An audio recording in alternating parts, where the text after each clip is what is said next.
ದೇವ ದಯಾ ಸಾಗರಣಿ, ದಯವೇ ಧರ್ಮದ ಮೂಲವೇ ಎಂದು ನಂಬಿದ ನಾನು ನನ್ನ ಅಳಿಯಂದರೆ ಬೆನ್ನಿಗೆ ಬೆಂಗವಾಲಾಗಿ ನಿಂತಿರುವ ಈ ಶಿವಾನಂದನ ನಂಬಿಕೆ ಎಂಬುದು ಕಾರ್ಯವಿಲ್ಲದ ಕಂಬಸತ್ವ ಅಂತಾಯಿತೆ. ಹೇ ತಂದೆ ಮಾರುತಿ ರಾಯ, ನೀನು ಸುಗ್ರೀವ ರಾಜನಿಗೆ ಶ್ರೇಷ್ಠ ಮಂತ್ರಿ ಎನಿಸಿ ಶ್ರೀರಾಮ ದೂತನಿಗೆ ಶ್ರೇಷ್ಠ ದೂತನಾಗಿ ಭಕ್ತನಾದಂತೆ ನಾನು ಕೂಡ ನನ್ನ ಮಾವನ ಆಜ್ಞಾನುಕಾರನಾಗಿ ಕಾರ್ಯನಿರ್ವಹಿಸಿದರೆ ಚಂಚಲ ಲಕ್ಷ್ಮಿ ಎಂಬ 2 ಲಕ್ಷ ರೂಪಾಯಿ ಹಣವೊಂದನ್ನು ನನ್ನ ಅಳಿಯಂದರೆ ಶಾಲೆ ನೌಕರಿಗೆ ಆಗದೆ ಯಾರೋ ಕಿಸೆಗಳರ ಪಾಲಾಗಿ ಹೋಯಿತು ತಂದೆ.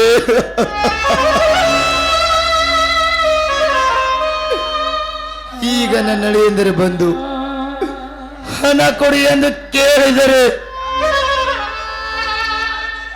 ನಾ ಯಾರ ಮೇಲೆ ಅಪವಾದ ಕೊಡಲಿ ತಂದೆ? ನಾ ಯಾರ ಮೇಲೆ ಅಪವಾದ ಕೊಡಲಿ?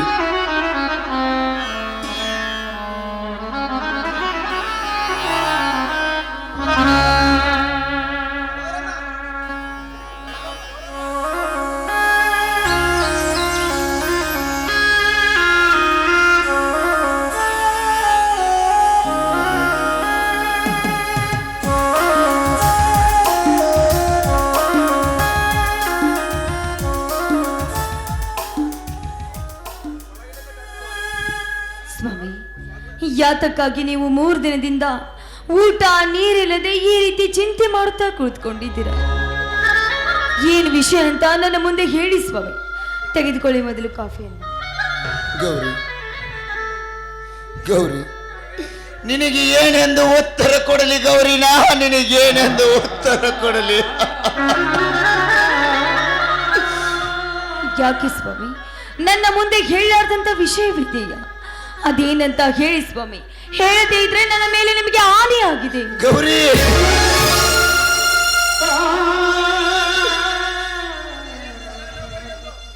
ನನ್ನ ಅಳಿಯಂದರೆ ಶಾಲೆ ನೌಕರಿಗೆ ಎಂದು ನನ್ನ ಹೆಸರಿನಲ್ಲಿದ್ದ ಬಂಗಾರಪೇಟೆ ಆಸ್ತಿಯನ್ನು ಮಾರಿ 2 ಲಕ್ಷ ಹಣ ತಂದಿದ್ದೆ ಗೌರಿ.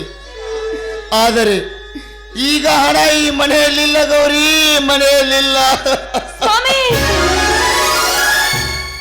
ಸ್ವಾಮಿ, ಯಾರೋ ಕಿಸೆಗಳರ ಪಾಲಾಗಿ ಹೋಗಿದೆ ಗೌರಿ, ಯಾರೋ ಕಿಸೆಗಳರ ಪಾಲಾಗಿ ಹೋಗಿದೆ. ಸ್ವಾಮಿ, ದಾನ ಧರ್ಮಾದಿ ಎಂದೇ ಖ್ಯಾತಿ ಪಡೆದ ಈ ಮನೆಯಲ್ಲಿ ಉತ್ತಮರ ಮನೆತನ ಅಂತ ಕೀರ್ತಿ ಪಡೆದಿದೆ. ಈ ಮನೆಯಲ್ಲಿ 2 ಲಕ್ಷ ರೂಪಾಯಿ ಕಳುವಾಗಿದೆ ಅಂದ್ರೆ ಅಯ್ಯೋ ಶಿವ ಶಿವ. ತಂದೆ, ಸತ್ಯವಂತರ ಮನೆಯಲ್ಲಿ ಸತ್ಯದ ಸತ್ವ ಪರೀಕ್ಷೆ ನಡೆದು ಹೋಯಿತೆ. ಹೇಳು ದೇವ, ಹೇಳು. ಅಳಬೇಡ ಗೌರಿ, ಅಳಬೇಡ. ಜೋರಾಗಿ 10 ಮನೆ ಹತ್ತಿರವರ ಜನಕ್ಕೆ ವಿಷಯ ತಿಳಿಸಬೇಡ. ಮಾಮನ ಆಜ್ಞೆಯಂತೆ ಇನ್ನು 2 ಲಕ್ಷ ಹಣ ಬೇಕಾದರೂ ತರುತ್ತೇನೆ. ಆದರೆ ನನ್ನ ಅಳಿಯಂದರಿಗೆ ವಿಷಯವನ್ನು ಗೊತ್ತಾಗಿಸಿ ಮನಸ್ತಾಪ ಮಾಡಬೇಡ ಗೌರಿ, ಮನಸ್ತಾಪ ಮಾಡಬೇಡ. ಹೌದು ಸ್ವಾಮಿ, ಹೆತ್ತ ಮಕ್ಕಳಂತೆ ತುತ್ತು ಮಾಡಿ ಉಣಿಸಿ ಬೆಳೆಸಿದ ನನ್ನ ತಮ್ಮಂದರಿಗೆ ಈ ವಿಷಯ ಯಾವ ಕಾಲಕ್ಕೂ ಗೊತ್ತಾಗಬಾರ್ದು. MD ಕೋರ್ಸ್ಗೆ ಸತ್ಯಾನಂದನಿಗೆ ಹಣ ಕಳಿಸುತ್ತೇನೆಂದು ಹೇಳಿದ್ದೆ. ನಾ ಈಗ ಹೋಗಿ ಯಾರ ಕಾಲಾದರೂ ಹಿಡಿದು ಹಣ ತರುತ್ತೇನೆ ಗೌರಿ, ಹಣ ತರುತ್ತೇನೆ. ಸ್ವಾಮಿ, ಸದ್ಯಕ್ಕೆ ಅಷ್ಟು ಹಣ ಹೇಗೆ ತರ್ತೀರಾ ಸ್ವಾಮಿ? ಹೇಗೆ ತರ್ತೀರಾ?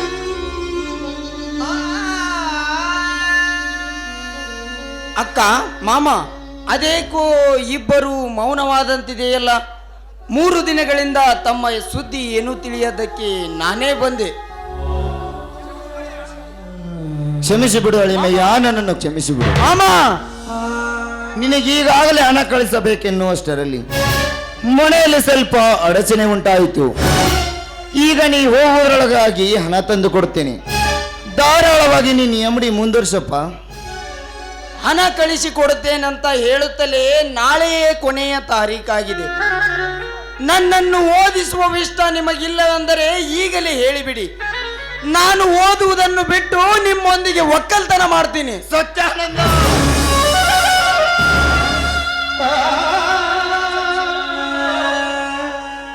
ಕ್ಷಮಿಸಿ ಬಿಡಪ್ಪ, ನನ್ನನ್ನು ಕ್ಷಮಿಸಿ ಬಿಡು. ನೀನೊಬ್ಬ ದೊಡ್ಡ ಡಾಕ್ಟರ್ ಆಗಬೇಕು, ದಯಾನಂದ ಒಬ್ಬ ದೊಡ್ಡ ಅಧಿಕಾರಿ ಆಗಬೇಕು. ನಿಮ್ಮಿಬ್ಬರ ದೊಡ್ಡ ಹುದ್ದೆಯನ್ನು ನೋಡಿ ನಾನು ನಿಮ್ಮಕ್ಕ ಕಣ್ತುಂಬ ನೋಡಿ ಸಂತೋಷ ಪಡಬೇಕಪ್ಪ. ಮಾಮನ ಆಜ್ಞೆಯಂತೆ ಇದೇ ಉತ್ತಮರ ಮನೆತನವೆಂದು ಇಡೀ ನಾಡಿನ ಜನರು ಬೆರಳು ಮಾಡಿ ತೋರಿಸುವಂತಾಗಬೇಕಪ್ಪ. ಇದೇ ನನ್ನ ಆಸೆ ಎಳಿಮಯ್ಯ. ಸತ್ಯಾನಂದ, ನಾನಿನಲ್ಲಿ ಒಂದು ಮಾತು ಕೇಳಲೇನಪ್ಪ. ತಮ್ಮ, ಯಾಕೋ ತಮ್ಮ ನನಗೆ ಮೌನ? ನೀನು ಇದೇ ರೀತಿ ಮೌನವಾಗಿ ನಿಂತ್ಕೊಂಡು ಬಿಟ್ರೆ ಮಾನನೀಯರ ಮಾನ ರಕ್ಷಣೆ ಯಾವಾಗ? ಈ ಸಮಾಜ ಉದ್ಧಾರ ಯಾವಾಗ? ತಂದೆ ಕೀರ್ತಿ ಉಳಿಯೋದು ಯಾವಾಗ? ನಿನ್ನ ಮೇಲೆ ಆಸೆ ಇಟ್ಕೊಂಡಿರುವ ಆಸೆ ಸಂಪೂರ್ಣ ಆಗೋದು ಯಾವಾಗ? ಹೇಳು ತಮ್ಮ, ನೀನು ಯಾಕೆ ಮೌನವಾಗಿ ನಿಂತು ಬಿಟ್ಟೆ? ಹೇಳಪ್ಪ, ಹೇಳು. ಕ್ಷಮಿಸಕ್ಕ ನನ್ನನ್ನು. ನಿನ್ನ ಮಾತಿನಲ್ಲಿ ಸತ್ಯಾಂಶವಿದೆ. ದೇವರಂತ ಈ ಮಾಮನ ಮಾತನ್ನು ನಾನು ಮೀರುವುದಿಲ್ಲ. ಕ್ಷಮಿಸಿ ಮಾಮ, ನನ್ನನ್ನು ಕ್ಷಮಿಸಿ. ನನಗೆ ಅತಿರ್ವ ಸಂತೋಷವಾಯಿತು ಒಳಿಮಯ್ಯ. ಆದರೆ ಎಂಥ ಕಠಿಣ ಪ್ರಸಂಗ ಬಂದರೂ ನಿಮ್ಮ ಓದು ನಿಲ್ಲಬಾರದು. ಯಾವ ಕಾಲಕ್ಕೂ ಈ ಸಮಾಜದಲ್ಲಿ ನಿಮ್ಮ ತಲೆ ಕೆಳಗಾಗಬಾರದು. ಹಾಗಾಗಬೇಕಾದರೆ ಎಂಥ ಕಠಿಣ ಪ್ರಸಂಗ ಈ ಮನೆಯ ಕೀರ್ತಿ ಮುಗಿಲೆತ್ತರಕ್ಕೆ ಹಾರಿ ಬೆಳಗಬೇಕು. ಹಾಗಾಗಬೇಕಾದರೆ ಈಗ ನಿಮಗೆ ಹಣ ಬೇಕು. ಹಣ ಬೇಕೆಂದರೆ ನಿಮ್ಮ ತಂದೆಯವರು ಪ್ರೇಮದಿಂದ ಹಾಕಿದ 10 ತೊಲೆ ಬಂಗಾರವಿದೆಯಪ್ಪ.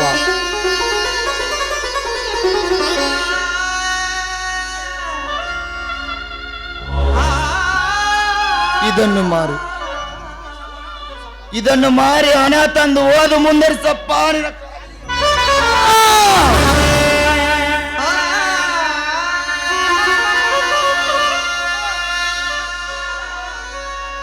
ಎಂತಹ ಕೆಲಸ ಮಾಡಿಬಿಟ್ಟಿಯೋ, ಎಂತಹ ಕೆಲಸ ಮಾಡಿಬಿಟ್ಟಿ. ನಾನೇ ನಿತ್ಯ ನಿನ್ನ ಪಾದ ಪೂಜೆ ಮಾಡಿ ಆಶೀರ್ವಾದ ಪಡೆಯಬೇಕಾದಲ್ಲಿ ನನಗೆ ಆಶೀರ್ವದಿಸುವ ನಿನ್ನ ಕೈಗಳು ಇಂದು ನನ್ನ ಕಾಲುಗಳಿಡಿದವೆ. ನಾನಂತ ಪಾಪಿ, ನಾನಂತ ಪಾಪಿ. ಅಕ್ಕ, ನಾನಿನ್ನು ಜೀವದಿಂದ ಇರಬೇಕೆ?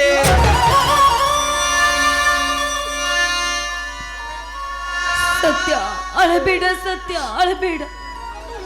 ಸಮಯ ಸಂದರ್ಭ ಯಾವ ಹೊತ್ತಿಗೆ ಯಾವಾಗ ಬರುತ್ತೆ ಅಂತ ಹೇಳಿ ಬರುತ್ತೇನಪ್ಪ. ಪವಿತ್ರವಾದ ನಿಮ್ಮ ಕೈಗಳಿಂದ ಉಂಡು ಬೆಳೆದು ಅದೇ ಕೈಗಳಿಂದ ಕಾಲಿಡಿಸಿಕೊಂಡು ನಾಡಾಳುವ ದೊರೆ ನಾನಾದರೆ ಅವನು ಪುಣ್ಯವಂತನಾಗಬಹುದೇ? ಹೇಳಕ್ಕ, ಹೇಳು.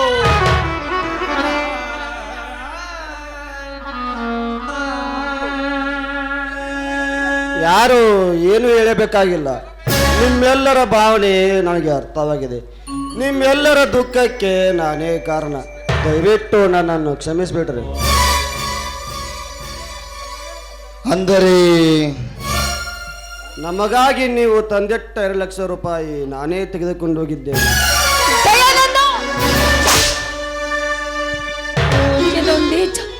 ಈ ಮನೆತನದ ಘನತೆ ಗೌರವವನ್ನ ಹಾಳು ಮಾಡಿ ಈ ಮನೆಯಲ್ಲಿ ಹಣವನ್ನ ಕಳು ಮಾಡ್ಕೊಂಡು ಹೋದಿನೋ ಪಾಪಿ.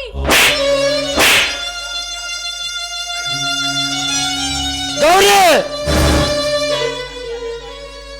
ಎಂತ ಏಟು ಹೊಡೆದೆ ನನ್ನ ನೆಲೆಮೈಯನಿಗೆ, ಎಂತ ಏಟು ಹೊಡಿದೆ. ಚಿಕ್ಕಂದಿನಿಂದಲೂ ಮೂತ್ತಿಟ್ಟು ತುತ್ತಿಟ್ಟು ಉಣಿಸಿ ತಿನಿಸಿ ಬೆಳೆಸಿ ದೊಡ್ಡವರನ್ನಾಗಿ ಮಾಡಿ ನೀನೇ ಈ ರೀತಿ ಹೊಡೆಯುವುದೇ? ಮತ್ತೇನು ಮಾಡುದು ಸ್ವಾಮಿ? ಹೇಳ್ದೆ ಕೇಳ್ದೆ ಮನೆಯಲ್ಲಿದ್ದ ಹಣವನ್ನ ಕಳು ಮಾಡ್ಕೊಂಡು ಹೋಗಿದ್ದಾನಲ್ಲ, ಇದು ಶುದ್ಧ ತಪ್ಪಲ್ವೇನ್ರಿ? ಸಾಧ್ಯವಿಲ್ಲ.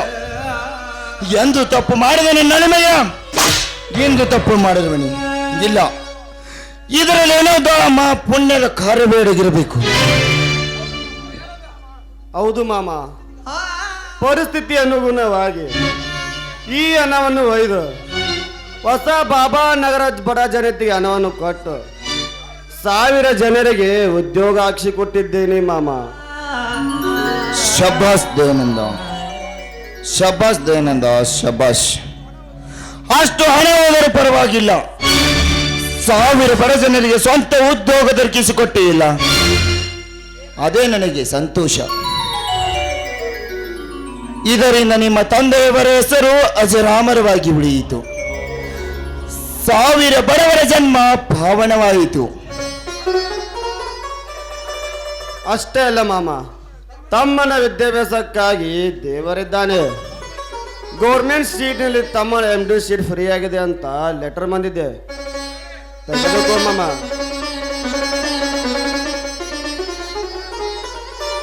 ಬಹಳ ಸಂತೋಷ ಆಯಿತು ಅಳಿಮಯ್ಯ, ನನಗೆ ಬಹಳ ಸಂತೋಷವಾಯಿತು. ನೀ ಮಾಡಿದ ಪುಣ್ಯದ ಹರ್ಷದ ಕಾರ್ಯದಿಂದ ಆ ಬಡವರ ಹರ್ಷದ ಆಶೀರ್ವಾದವನ್ನು ನೋಡಿ ಆ ಭಗವಂತನೇ ಕೆಲಸ ಮಾಡಿರ್ಬೇಕು. ಸತ್ಯಾನಂದ ಡಾಕ್ಟರ್ ಆಗೇ ಬಿಟ್ಟ.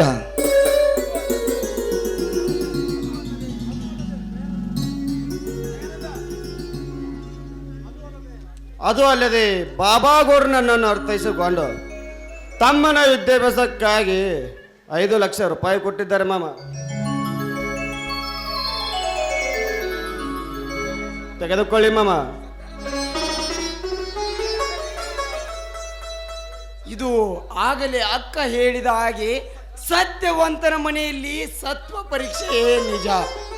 ಇದಕ್ಕೆಲ್ಲ ಕಾರಣ ಆ ಭಗವಂತ. ಒಟ್ಟಾರೆ ಎಲ್ಲರ ಕಾರ್ಯ ಸುಲಭವಾಗಿ ನಡೆಯಿತು. ಜನರ ಆನಂದ ಬಾಷ್ಪದಲ್ಲಿ ಹೆಸರು ಉಳಿಯಿತು. ಸ್ವಾಮಿ, ಹಾಗಾದ್ರೆ ಈ ಆನಂದ ಕಳ್ಳಲ್ಲಿ ಆ ದೇವರಿಗೆ ನಾವು ನಮಸ್ಕರಿಸಿ ಬರೋಣ ಬೈ. ಕಾಲ ಮತ್ತೊಮ್ಮೆ ನಮಗಾಗಿ ಬಂತು, ನಮ್ಮ ಈ ಜೀವನದಾಗಲೆಂದು ಕಷ್ಟ ಸುಖವೋ ಸೋಲು ಗೆಲುವೋ ನಮ್ಮ ಬದುಕಲ್ಲಿ ಒಂದಾದವೋ.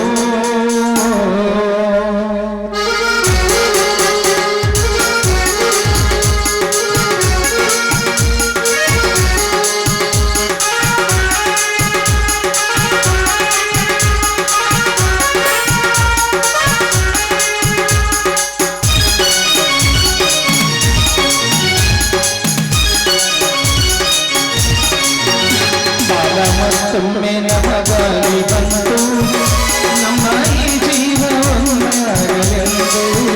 ಕಾಲ ಮತ್ತೊಮ್ಮೆ ನಮಗಾಗಿ ಬಂತು, ನಮ್ಮ ಈ ಜೀವನದಾಗಲೆಂದು. ಕಷ್ಟ ಸುಖವೋ ಸೋಲು ಗೆಲುವೋ, ಕಷ್ಟ ಸುಖವೋ ಸೋಲು ಗೆಲುವೋ ನಮ್ಮ ಬದುಕಲ್ಲಿ ಒಂದಾದವೋ.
ಸಂತೋಷಕ್ಕೆ ಬಿಸಿ ಬಿಸಿ ಅಡ್ಗೆ ಮಾಡ್ತೀನಿ, ಊಟ ಮಾಡುವಂತೆ ಬಾ. ಆಯ್ತು ನಡೆ ಹೋಗೋಣ.